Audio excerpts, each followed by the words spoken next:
तो आपके पास एक ये क्वेश्चन है, a vector, b vector, c vector are three vectors respectively given by this, मतलब 2i plus k, i plus j plus k and 4i minus 3j plus 7k, then the vector r vector will satisfy the relation. बात समझ में आई क्या?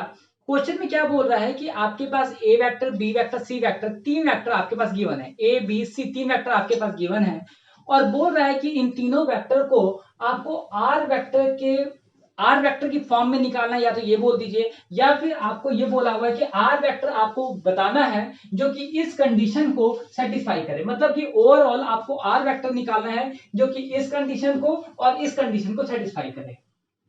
तो हम लोग एक काम करते हैं कि हम लोग मान लेते हैं कि let R vector which is equal to X I plus Y J plus Z K. बात समझ में आ गई है? ये काम मैं क्यों कर रहा हूं? हो सकता है कि इसके अंदर से जेड की वैल्यू जीरो हो सकता है कि वाई की वैल्यू जीरो हो, मतलब मैंने थ्री डायमेंशनल ले लिया, कोई भी जीरो हो, कोई भी प्लस माइनस हो, हमारे पास वो वाला फैक्टर यहां से आ जाएगा। तो ऐसा तुम मान सकते हो, मैं ओवरऑल ये बोलना चाहता हूं।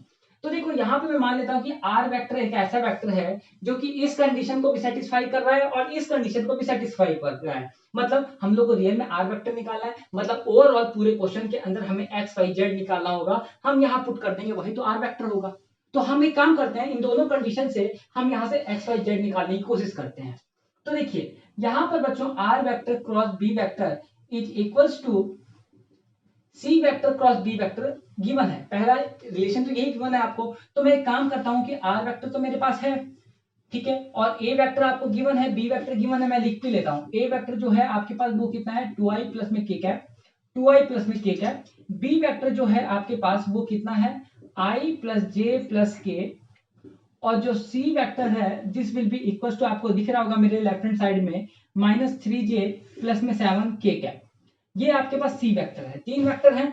इन तीन वेक्टर से हम लोग इनको और इसको क्या करते हैं, इनका क्रॉस प्रोडक्ट निकाल के इक्वेट करते हैं। अब देखो तुम लोग को बहुत अच्छे से पता होगा कि जब भी हम क्रॉस प्रोडक्ट निकालते हैं तो क्या यूज करते हैं, डिटर्मिनेंट मेथड यूज करते हैं। तो निकालिए।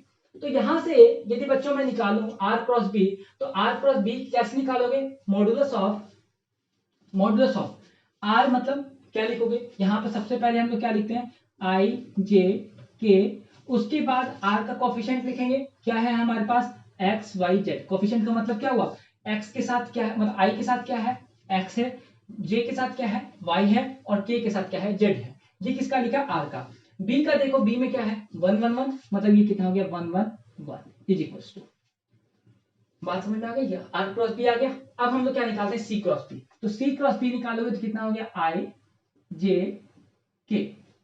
इसके कोफिशिएंट मतलब सी है, तो मतलब सी का कोफिशिएंट क्या है, 4 - 3 7, 4 - 3 7। बच्चों प्लस माइनस की गलती मत करना, कोफिशिएंट यदि माइनस लिखा है तो माइनस के साथ ही यूज होता है। तो 4 - 3 7, और साथ में क्या है आपके पास, यहाँ पे जो रिलेशन है वो क्या गिवन है, R cross B is equals to C cross B. तो सी आपके पास यहाँ पे कितना गिवन है, मुझे ये देखना पड़ेगा। सी हमारे पास है 4, सी क्रॉस बी, बी हमारे पास कितना गिवन है, 1 1 1 अब चलिए हम आप इसको सोल्व करते हैं। तो यहां से सोल्व करने के बाद देखिए क्या बचता है, डिटरमिनेंट निकालो, कितना डिटरमिनेंट बचेगा, क्या बचेगा, i into y minus z minus of j. आपको पता है फॉर्मूले के अंदर जो होता है, this your plus minus and this your plus, plus minus plus. तो यहां से हमारे पास जो वैल्यू बची वो कितनी बची, आई इंटू ये कितना हो गया, वाई माइनस जेड हो गया। उसके बाद जेड इंटू लिखोगे आप, तो क्या लिखोगे, एक्स माइनस जेड, मतलब क्या हुआ, एक्स माइनस जेड। बात समझ में आ गई। उसके बाद हम लोग क्या लगाएंगे, प्लस, ये प्लस हो गया, कितना बचेगा, के इंटू के कैप इंटू कितना हो गया, एक्स माइनस वाई। समझ में आ गया। उसके बाद this will be equals to कितना बचेगा हमारे पास, हम इसको सॉल्व कर लेते हैं। तो कितना हुआ, आई इंटू ये कितना बचा देखो, -3 -7, मतलब कितना हुआ, -10। बात समझ में आ गई ना, कि यहाँ पर हम लोग जो मल्टीप्लाई करते हैं तो माइनस हमारे पास अप्लाई होता है। तो यहां से कितना हुआ, आई इंटू -3 -7 कितना हो गया, -10। According to formula this is the -j, into में कितना हो गया, 4 - 7 मतलब -11। सही लिखा है क्या, एक बार ये बार चेक करो प्लीज। -j हो गया, तो कितना हुआ, 4 - 7, sorry, this will be equal to -3, correct.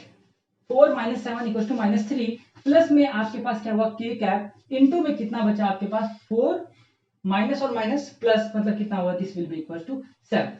After that हम लोग क्या कर सकते हैं बच्चों, क्या कर सकते हैं, इनके कोफिशिएंट्स को कंपेयर कर सकते हैं, मतलब आई जे के को हम लोग यहाँ से कंपेयर कर सकते हैं। तो ऑन कंपेयरिंग हमारे पास कितना बच जाएगा ये देख लीजिए। मैं बोल सकता हूँ कि y माइनस जेड की जो वैल्यू है, y माइनस जेड की वैल्यू जो है वो मेरे पास -10 के बराबर आएगी। बात समझ में आ गया, मतलब यहाँ से i के कोफिशिएंट्स को मैंने कंपेयर कर दिया, y minus Z equal to -10। After that यहाँ से कितना बचेगा, बात यहाँ पर आती है। तो देखो यहाँ पर माइनस है, यहाँ पर माइनस है, छोड़ दे, न्यूट्रल हो गया, कैंसिल आउट हो गया, एक तरीके से ये मान लो। तो यहाँ पर हम लोग जो लिखना चाहेंगे वो क्या लिखना चाहेंगे, हम लोग लिखना चाहेंगे x minus Z, this is your Z. x minus Z की जो वैल्यू है वो किसके बराबर है, यहाँ पर ये value will equal to -3। x minus Z की जो वैल्यू है this will be equal to -3। उसके बाद यहाँ पर जो राइट हैंड साइड में जो ये वाली जो वैल्यू है, मतलब x माइनस वाई की जो वैल्यू है, x माइनस वाई की जो वैल्यू है this will be equal to 7। x minus Y की वैल्यू, y की जो वैल्यू है this will be equal to 7। हम लोग बोल सकते हैं this will be equal to 7। अब देखो ये वाली वैल्यू इसके बराबर है, तीन इक्वेशन है, तीन इक्वेशन से हम लोग तीन वेरिएबल को सॉल्व कर सकते हैं। फटाफट इसको सॉल्व कर लीजिए, कितना वैल्यू आया। तो हम लोग यहाँ से एक्स वाई जेड की वैल्यू निकाल के हम आर के अंदर पुट कर दे तो वही तो हमारे पास टर्म होगी, तो निकालिए यहाँ से कितना कितना वैल्यू हुआ। तो सबसे पहले हम लोग एक काम करते हैं, यहाँ पर क्या हुआ, x minus Y which is equal to 7, X minus Y equal to 7, ये कितना हुआ x minus Z equal to -3। मतलब यहाँ से चेंज करोगे तो ये क्या हुआ, कैंसिल आउट हो गया, ये कितना हो गया minus Y plus Z equals to minus और माइनस प्लस हो गया, मतलब ये क्या हो गया 10 हो गया। बात समझ में आ गई क्या, मैंने क्या किया था, साइन चेंज किया था, तो मैं तो माइनस है तो यहाँ पर प्लस हो जाएगा, पता है जो साइन होता है उसका जस्ट उल्टा हो जाता है, यदि प्लस है तो माइनस, माइनस है तो प्लस, माइनस तो प्लस, जैसे यहाँ हुआ ऐसे यहाँ हुआ। बात समझ में आ गई। तो आपके पास एक ये रिलेशन बन गया, एक हमारे पास वाई और जेड के बीच में रिलेशन ये वाला है, तो देखो कितना हुआ minus Y plus Z equal to 10 given है। एक रिलेशन ये है क्या चीज, Y minus Z equal to 10। दिख रहा है आपको क्या बोल रहा है ये, कि यहां से तो ये क्या हुआ, 0 इक्वल टू 0 हो गया, मतलब यहां से तो हम एक्स वाई जेड की वैल्यू फाइंड आउट नहीं कर पा रहे हैं। तो अब हम लोग को क्या करना पड़ेगा, कोई दूसरा तरीका अप्लाई करना पड़ेगा। तो यहां से हम लोग क्या कर सकते हैं, देखो किस तरीके से हम इसकी वैल्यू को निकाल सकते हैं ये सोचना पड़ेगा। क्या होगा, यहां से i इंटू ये आ गया हमारे पास y minus Z, J into ये आ गया, k इंटू ये आ गया। चलो ठीक है, अब हम लोग एक रिलेशन और यूज करके देखते हैं, यहां से तो कुछ निकल ही नहीं रहा है, तो r इंटू ए करके देखते हैं। हमारे पास r इंटू ए करके कितना आ रहा है, तो देखो r की वैल्यू यहां से हमारे पास जो है वो कितनी है बच्चों, x y z की फॉर्म में, और a वेक्टर हमारे पास कितना है 2 इंटू दिस, तो मैं डायरेक्टली मल्टीप्लाई कर दूं r vector dot a vector which is equals to, ये कितना हो गया 2x i इंटू आई 1 होता है, यहाँ पे j तो है नहीं, मतलब ये पूरा 0 हो गया, k से मल्टीप्लाई करोगे तो plus Z which equal to 0 इसमें गिवन है। तो यहाँ से एक रिलेशन बच गया 2x प्लस जेड की जो वैल्यू है वो हमारे पास किसके बराबर है, 0 के बराबर है। तो देखो हमारे पास क्या ये एक रिलेशन यूज हो सकता है, चेक करके देखते हैं एक बार।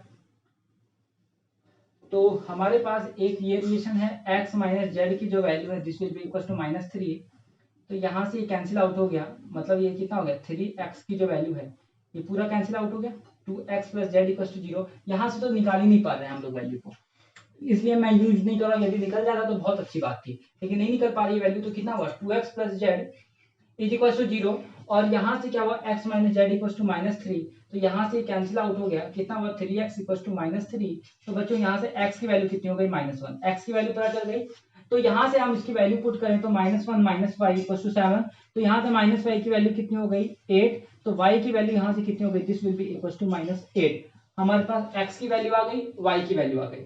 अब हम लोग क्या करते हैं, z की वैल्यू को देखते हैं, तो या तो हम लोग यहाँ पे पुट कर दें, कितना हुआ, तो यहाँ से क्या हुआ z equal to 10 plus Y, मतलब आपके पास जो z हो गया वो कितना हो गया 10 प्लस वाई की वैल्यू कितनी है, देखो y की वैल्यू कितनी है -8, तो ये कितना हो गया आपके पास 2 हो गया। तो यहाँ से देखिए हम लोग यदि रिलेशन में पुट करें तो रिलेशन में पुट करने के बाद हमारे पास वैल्यू कितनी बच रही है, x की वैल्यू हमारे पास कितनी है माइनस का i हो गया, प्लस y की वैल्यू आपके पास कितनी है -8 हो गया, मतलब प्लस हटा देता हूँ, माइनस का 8j हो गया, और प्लस z कितना है आपके पास प्लस का 2k हो गया।